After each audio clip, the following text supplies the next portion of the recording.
Grant McCoy squinted through the blizzard. Something dark lay beside the abandoned wagon, not cargo. A body. The wind howled across the Montana plains, sharp enough to cut through leather and bone. Snow fell in thick curtains, blurring the line between earth and sky.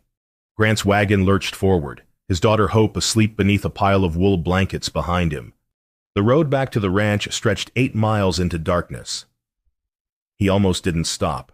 Out here, strangers meant trouble. A broken wagon could be bait.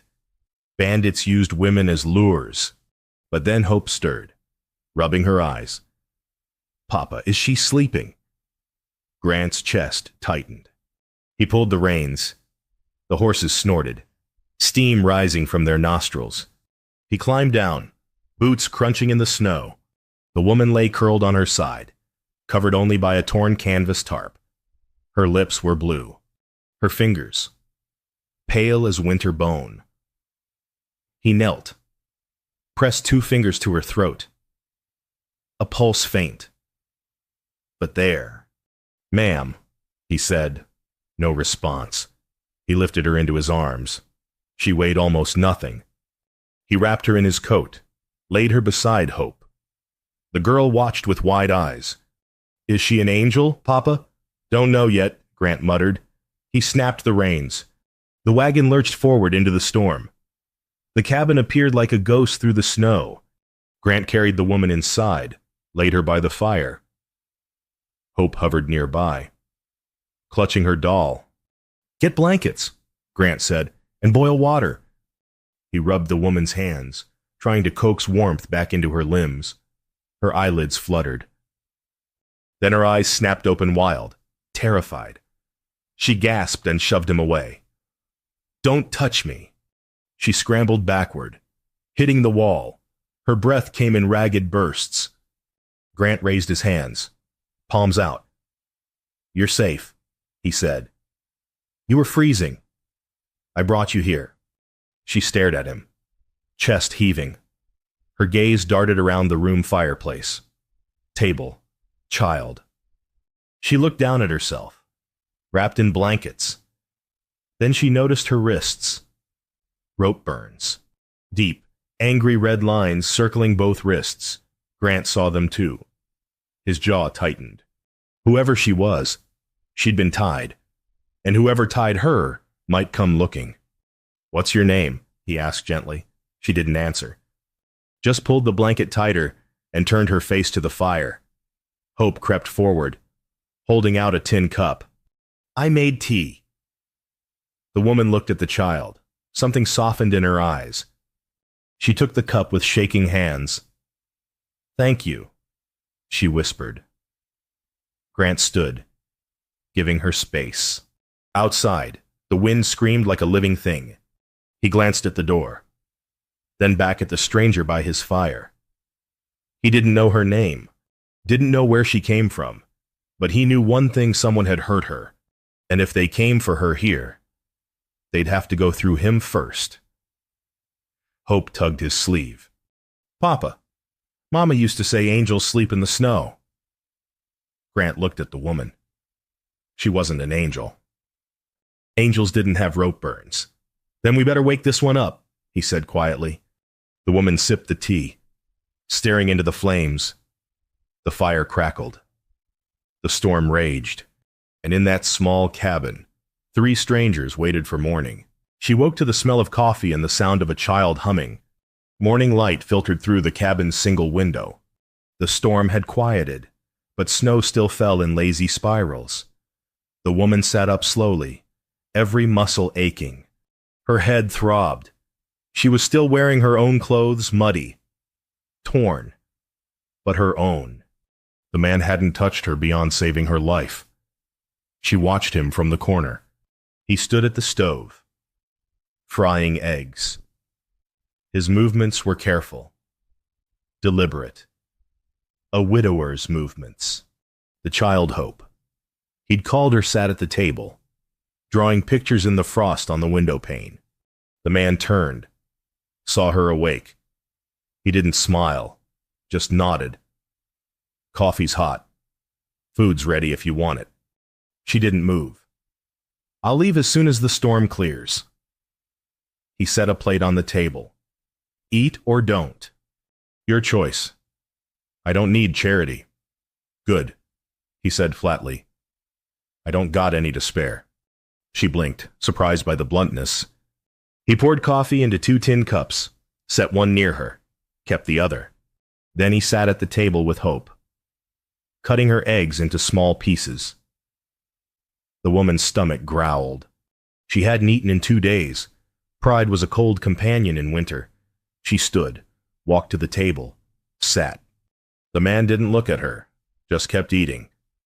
Hope hummed the same tune a lullaby, soft and sad. What's that song? The woman asked quietly. Hope looked up, eyes bright. Mama used to sing it. The word hung in the air, used to, past tense. The woman glanced at the man. He stared at his plate, jaw tight. She understood then. He was alone, too. It's pretty, she said. Hope smiled. Then she reached under the table, pulled out a quilt. It was old, faded, but clean. She held it out. Mama used to sleep here. You can have this. The woman's throat closed. She took the quilt with trembling hands. Thank you. The man stood abruptly, walked to the corner. He picked up a piece of wood, a knife, started carving. His hands moved with precision, whittling a tiny horse for his daughter. The woman ate slowly. The food was simple, but warm, real. She hadn't realized how hollow she'd become until now. Outside, the wind picked up again. Snow piled against the door. The man glanced at the window, then at her. Storm's gonna last 3 days, he said. You can hate me when it's over. She almost laughed. Almost. Instead, she wrapped the quilt around her shoulders. I don't hate you. Didn't say you did. He went back to carving. But you don't trust me either. She didn't deny it. Trust was a luxury she couldn't afford. Hope finished her breakfast, climbed down from the chair. She brought her doll to the woman, held it out. Her name's Grace. She keeps bad dreams away. The woman took the doll, held it carefully. Does it work? Sometimes. Hope said, when Papa sings. The man's hand stilled on the wood. He didn't look up, but his shoulders tensed. The woman handed the doll back. Your Papa's a good man. Hope nodded seriously. The best. The woman looked at him, this stranger who'd pulled her from the snow, who asked nothing, expected nothing. She didn't know his name, didn't know his story, but she knew this: he'd lost someone too. 3 days, she said quietly. He finally looked at her. His eyes were dark, guarded, but not cruel. 3 days, he agreed. Outside, the storm roared. Inside, the fire crackled. And for the first time in months, the woman felt something she thought she'd lost forever. Warmth. The fire had burned low. Grant watched the woman sleep in the chair, her face finally peaceful. 3 days had passed. The storm was breaking. By tomorrow, she'd leave. He should have been relieved. Strangers were risk. Strangers were questions he didn't want to answer. But when he looked at her, he didn't see a stranger. He saw someone drowning, same as him. He stood, poured himself coffee. The memories came whether he wanted them or not. 2 years ago. His wife, Sarah, pale and sweating. The midwife shaking her head, blood everywhere. Sarah's hand gripping his, crushing his fingers. Promise me, she'd whispered. Promise you'll find someone kind. You're not dying, he'd said, desperate, foolish. Promise, Grant. Don't let Hope grow up alone. She'd died before dawn. He'd held their newborn daughter, screaming her tiny lungs out, and vowed never to love again. Loving meant losing. And he couldn't survive losing twice. He looked at Hope now, still asleep on her cot. 6 years old. She needed a mother. But Grant couldn't give her that. Fear had locked him in place, frozen as the Montana winter. The woman stirred, blinked awake. She looked at him, then at the window. The snow had stopped. "I should go," she said. He nodded, didn't argue, but his chest felt tight. She stood, folded the quilt, set it carefully on the chair. "Thank you for hooves outside, fast." Grant moved to the window. A rider. Expensive horse. Warren Kent. The banker. Grant's jaw clenched. "Stay inside," he told the woman. He stepped onto the porch. Kent reined in his horse, looked down at Grant with cold eyes. "Heard you brought someone home." Kent said, "News travels fast." "Bad news always does." Kent leaned forward in the saddle. "That woman is Nora Hale. She's wanted for murder." Grant's blood went cold. "Says who? Says the whole town?" "Her husband died 6 months ago. Folks say she poisoned him for the insurance money." "Folks say a lot of things. She's dangerous. Grant, send her away. Or you'll lose everything, your ranch, your reputation. The town won't trade with a man who shelters a killer." Grant looked at Kent, saw the smugness in his eyes. This wasn't about justice. This was about control. Kent wanted Nora gone because he couldn't control her. "She stays," Grant said, "till she's ready to leave." Kent's smile vanished. "You're making a mistake." "My mistake to make—" "The town won't forgive this."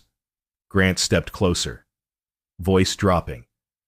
"A man's roof, a man's rules, and my conscience don't answer to the town." Kent's face darkened. "You'll regret this. I've regretted plenty. One more won't kill me." Kent yanked the reins, turned his horse. "We'll see." He rode off, leaving deep hoofprints in the snow. Grant stood there, breathing hard. Behind him, the door creaked open. Nora stood in the doorway, face pale. "You heard," he said. She nodded. "I'll leave tonight." "No. They think I'm a murderer." "Are you—" She met his eyes. Hers were fierce, haunted. "No, but I can't prove it." Grant believed her. He didn't know why. Maybe because he recognized the look in her eyes, the look of someone who'd been judged and found guilty, without a trial. "Then you stay," he said, "till you're strong enough to fight back." "Wait," her voice cracked. "Why risk everything for me?" He thought of Sarah, thought of her letter, hidden in the drawer, thought of the promise he'd broken. "Because," he said quietly, "someone once asked me to be kind. And I haven't been. Not for a long time." Nora's eyes filled with tears. She turned away, wiping them quickly. Inside, Hope called out, "Papa!"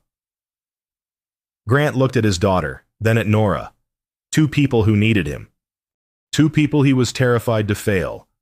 But fear was a chain, and he'd worn it long enough. "You're staying," he said. "That's final." Nora looked at him.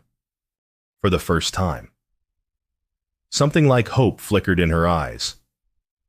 3 more days?" she asked. He almost smiled. "As long as it takes." The door closed behind them. The storm had passed. But Grant knew another one was coming. And this time, he'd be ready. The snow melted fast. By the end of the week, the ground turned to mud and hope. Nora stood by the wagon, tying her few belongings into a bundle. The sky was clear, blue as new denim. She could leave now, should leave. But Grant appeared beside her, holding a hammer. "Roof needs fixing," he said. "If you help, I'll pay you." She stared at him. "You don't have to." "Not charity. Work. Fair trade." She looked at the hammer. then at his face. He meant it.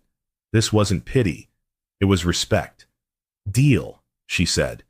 They worked side by side for 3 days, chopping wood, hauling logs, patching holes where winter had clawed through. The labor was hard, honest. Nora's hands blistered, then calloused. She didn't complain. Neither did Grant. Hope followed them everywhere, carrying nails in her apron, singing that same lullaby. Nora found herself humming along on the 4th day. They lifted a heavy beam together. Their hands touched. Both froze. The beam wobbled. Grant caught it, muscles straining. Careful, he muttered. Sorry, she said. Too quickly. They set the beam in place, stepped back. The moment passed. But something had shifted. That evening. Hope asked Nora to braid her hair. Nora's hands trembled as she worked, weaving the child's soft curls into neat rows. Hope sang, eyes closed, trusting. Grant watched from the doorway. His chest ached. Sarah used to do this, used to braid Hope's hair and sing, but Sarah was gone, and Nora was here, alive, gentle. She likes you, he said quietly. Nora tied off the braid. I like her too. She hasn't let anyone touch her hair since... He trailed off. Nora understood. She's brave. She gets that from her mother. Nora glanced at him. And from you. He didn't answer. Just turned away, jaw tight. That night, after Hope fell asleep, Grant and Nora sat by the fire. The silence was comfortable now, not tense. She watched the flames. He carved another wooden horse. Why'd you help me? She asked suddenly. He didn't look up. Same reason you stayed. Sometimes doing the right thing is the only choice. The town thinks I'm a killer. The town thinks a lot of things. Don't make them true. She smiled, faint and sad. You don't know me. I know enough. He set down the knife, met her eyes. I know you didn't give up when you could have. I know you're kind to my daughter, and I know you're not a murderer. Help me because killers don't cry when a child sings. Nora's breath hitched. She looked away, blinking hard. Grant stood, stretched. Get some sleep. Roof's almost done. Then we'll figure out the rest. She nodded. Grant. He paused at the door. Thank you. He didn't turn around, just nodded once and left. Nora pulled the quilt tighter. Outside, the stars burned cold and bright. But inside, something warm and fragile was growing. Something that felt dangerously like hope. On the ridge above the ranch, Warren Kent lowered his spyglass. He'd seen enough. The widow and the rancher, working together, smiling, unacceptable. He turned his horse toward town. He had a plan. And by the time he was done, Grant McCoy would regret his kindness. Nora found the letter by accident. She was cleaning, putting Hope's toys away. When the drawer stuck, she tugged it open. Inside, beneath a stack of folded shirts, was a yellowed envelope. She shouldn't have looked, but her name Sarah was written on the front in careful script, and beneath it to be opened if I don't survive. Nora's hands shook. She sat on the bed, unfolded the letter. My dearest Grant, if you're reading this, then I'm gone. I'm so sorry. I wanted to stay. I wanted to watch our daughter grow, but if God has other plans, then I need you to promise me something. Don't live alone. Find someone kind. Someone who will love Hope as I would have.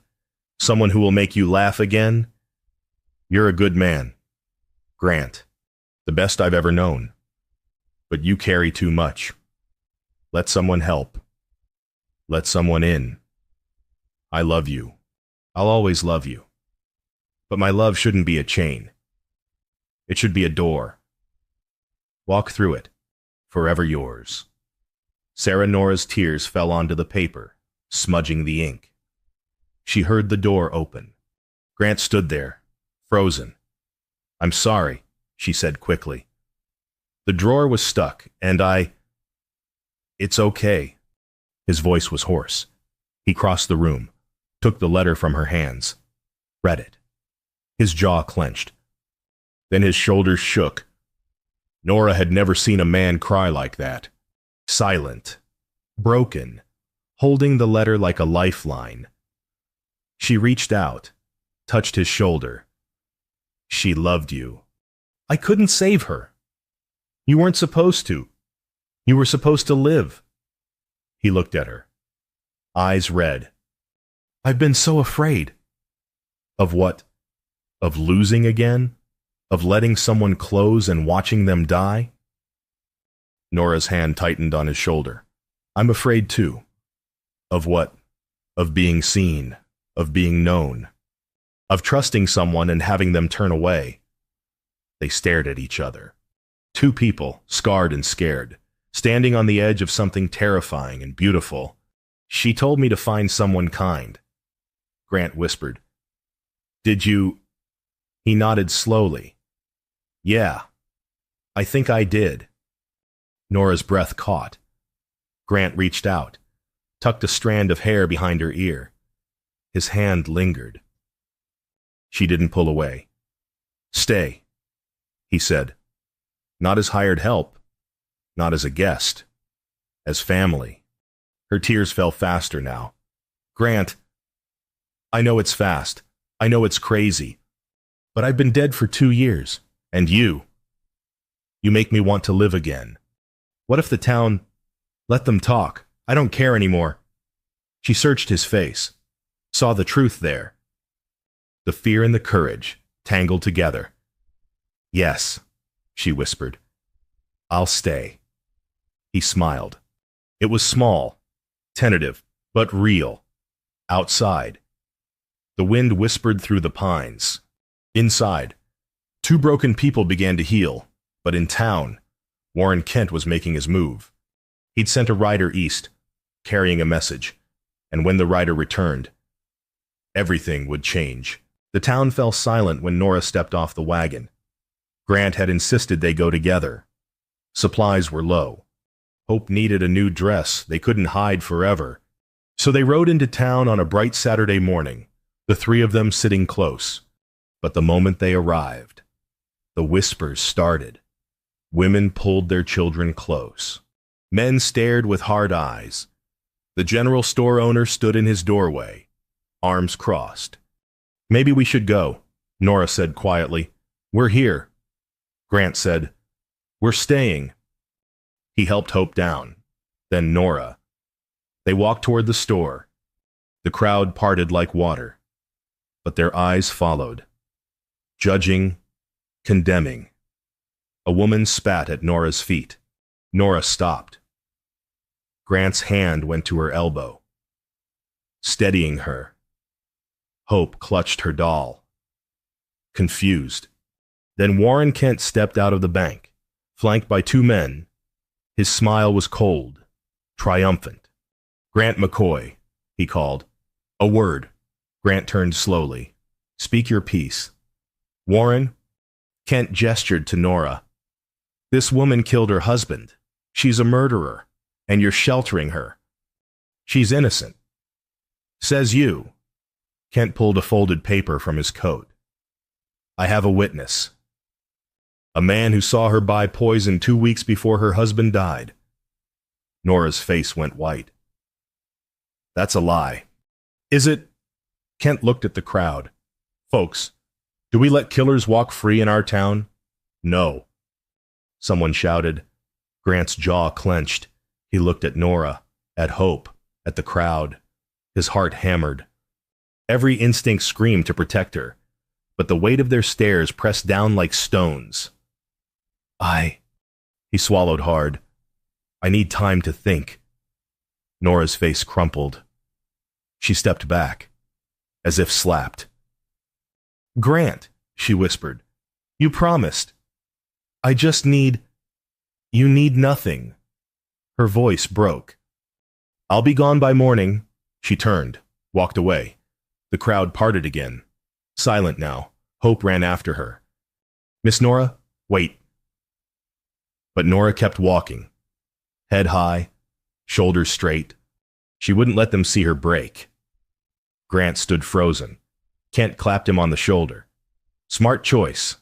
Now let's talk about your next loan payment. Grant shook him off, walked to his wagon. His hands trembled as he gripped the reins. He'd failed her. Failed Sarah. Failed himself. The ride home was silent. Hope cried. Grant stared at the road. When they reached the cabin, Nora was packing. Her few belongings fit in a small bundle. She didn't look at him. Nora, don't. She tied the bundle tight. You made your choice. The town will always be there, but I won't.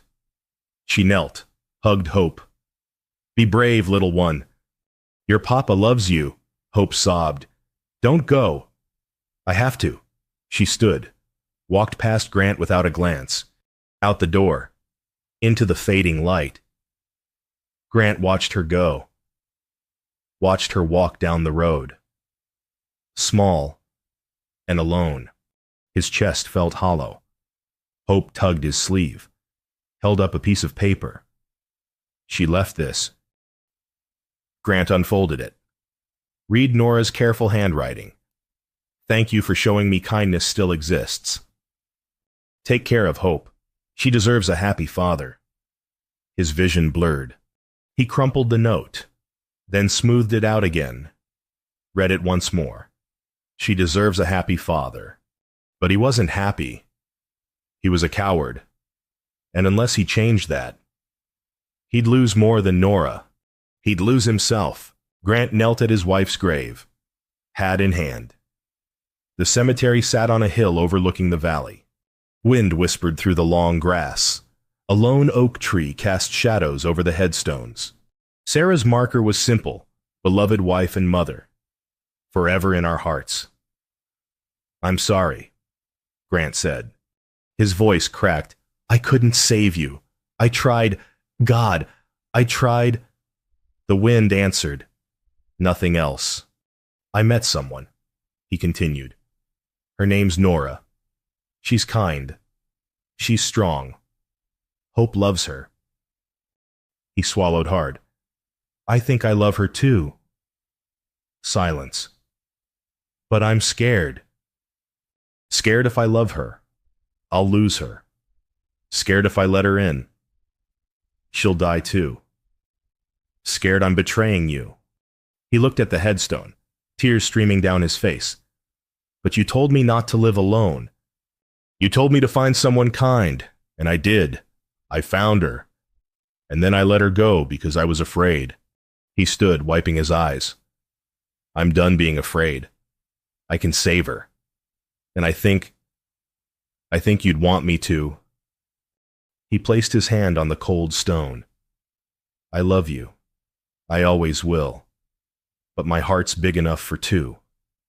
And if you're watching, if you can hear me, give me the strength to do this right. The wind picked up. The oak tree rustled. And for a moment, Grant felt a warmth on his shoulder, like a hand, like forgiveness. He ran, down the hill, through the town, to his wagon. His heart pounded. He had to find her, had to tell her he was sorry, had to. The cabin was empty. Nora's bundle was gone. Hope sat on the porch, crying. She left. Hope said, She's going to the town square. She said she's leaving on the next wagon. Grant didn't hesitate. He scooped Hope into his arms, climbed onto his horse. Hold on tight. They rode hard. The sun was setting, painting the sky blood red. Grant's mind raced. He'd failed once. He wouldn't fail again. The town square came into view. A crowd had gathered. At the center, Nora stood alone, facing Warren Kent and a mob of angry townspeople. Grant's blood turned to ice. He spurred his horse faster. Hope held on, silent and brave. This wasn't over. Not yet. He'd lost Sarah, but he wouldn't lose Nora. Not without a fight. Grant found Nora surrounded. The mob formed a tight circle. Warren Kent stood at the front, arms crossed, smiling like a snake. Nora's face was pale but defiant. She didn't back down. "She's a killer," Kent said to the crowd. "We should drive her out." "No trial," someone asked. "She doesn't deserve one." Grant dismounted. Set Hope down. "Stay here," he whispered. Then he pushed through the crowd. "Stop!"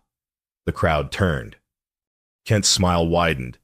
"Grant, come to see justice done, come to stop a lynching." Grant stepped into the circle, stood beside Nora. She looked at him, shocked.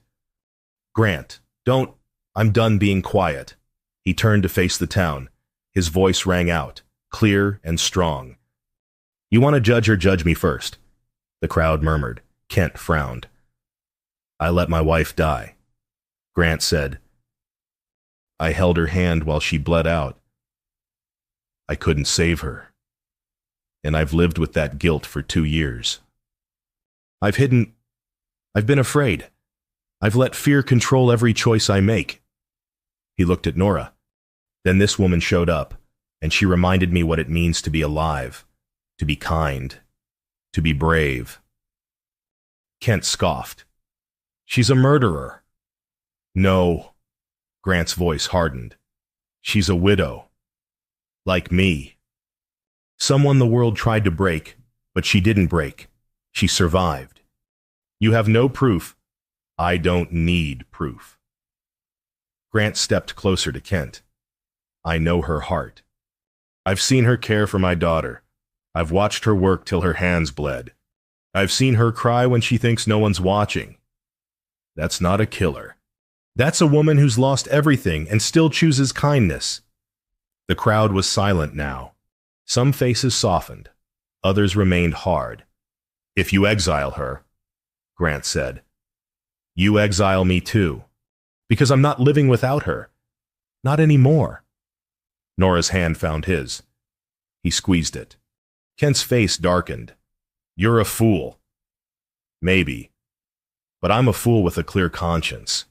An old man stepped forward. Jacob, the town carpenter. He removed his hat, cleared his throat. "I was there," Jacob said, "the night Nora's husband died." The crowd gasped. Kent went rigid. "It was a robbery," Jacob continued. 3 men broke in. I heard the gunshot. I ran over, found him dead. Found her unconscious. She didn't kill him. The robbers did. Why didn't you speak up before someone demanded?" Jacob looked ashamed. "Because Warren Kent paid me to stay quiet. Said the town needed someone to blame. Said it'd be easier if we had a killer to hate." The crowd turned on Kent. His face went white. "That's a lie." "It's not," Jacob said, "and I've kept that sin long enough." Kent backed away. The crowd closed in, but Grant held up a hand. "Let him go." Everyone stared. "He'll live with what he's done." Grant said, "That's punishment enough." Kent fled, disappearing into the crowd. The townspeople dispersed, ashamed, silent. Grant turned to Nora. Her face was wet with tears. "You came back," she whispered. "I never should have left." She threw her arms around him. He held her tight, buried his face in her hair. Hope ran up, hugged them both. "I knew you'd save her. Papa." Grant laughed, a broken, joyful sound. "She saved me first." Nora pulled back, looked at him. "What now?" He took her hand. "Now we go home." The 3 of them walked to the wagon. The sun was setting, painting the sky in golds and purples. The town watched them leave. silent and humbled, and for the first time in years, Grant felt free. The first wildflowers bloomed where the wagon had stood. Spring came fast that year. The snow melted, the creeks ran clear, and the land turned green and alive. Grant and Nora worked side by side, building a new room onto the cabin. Hope helped, carrying nails and singing her mother's lullaby. They didn't rush. Every board was placed with care, every nail driven with purpose. This wasn't just construction. It was creation. They were building a home, a life, a future. One afternoon, Nora stood back, wiping sweat from her brow. "It's beautiful." Grant hammered the last nail. "It's ours." Hope tugged Nora's skirt. "Miss Nora, are you staying forever?" Nora knelt, brushed hair from the girl's face. "Forever sounds just right." Hope grinned. "Then you're my mama now." Nora's eyes filled. She looked at Grant. He nodded, smiling. "Yeah," Nora said softly. "I guess I am." That evening, Grant hung a wooden sign above the door. He'd carved it himself, the letters deep and sure. Home. Nora traced the word with her finger. Perfect. They sat on the porch as the sun set. Hope played with her doll in the yard. The sky turned pink, then purple, then dark. Stars appeared, bright and cold. Grant took Nora's hand. "I have something for you." He pulled out a small wooden box. Inside was a ring, simple, silver, worn smooth. "It was Sarah's," he said, "but before she died, she told me to give it to someone kind. Someone who'd love Hope. Someone who'd make me whole again." Nora's breath caught. "I think she meant you," Grant said. "I think she knew, somehow, that you'd come." Nora took the ring, held it to the firelight, then she slipped it on. It fit perfectly. "I'll never sleep alone again," she whispered. Grant pulled her close. "Never." Hope ran up, climbed onto Nora's lap. They sat like that for a long time, three people who'd been broken, now mended. Three people who'd been lost, now found. The wind whispered through the pines. The fire crackled, and somewhere, far away, a coyote howled. But it didn't sound lonely anymore. It sounded like a song. Grant looked at his family, this woman who'd survived winter, this child who'd never stopped believing. He thought of Sarah, hoped she was proud. "Thank you," he said to the stars. The stars didn't answer, but they shone a little brighter, and in that small cabin, under that vast Montana sky, three hearts beat as one. Home. The end.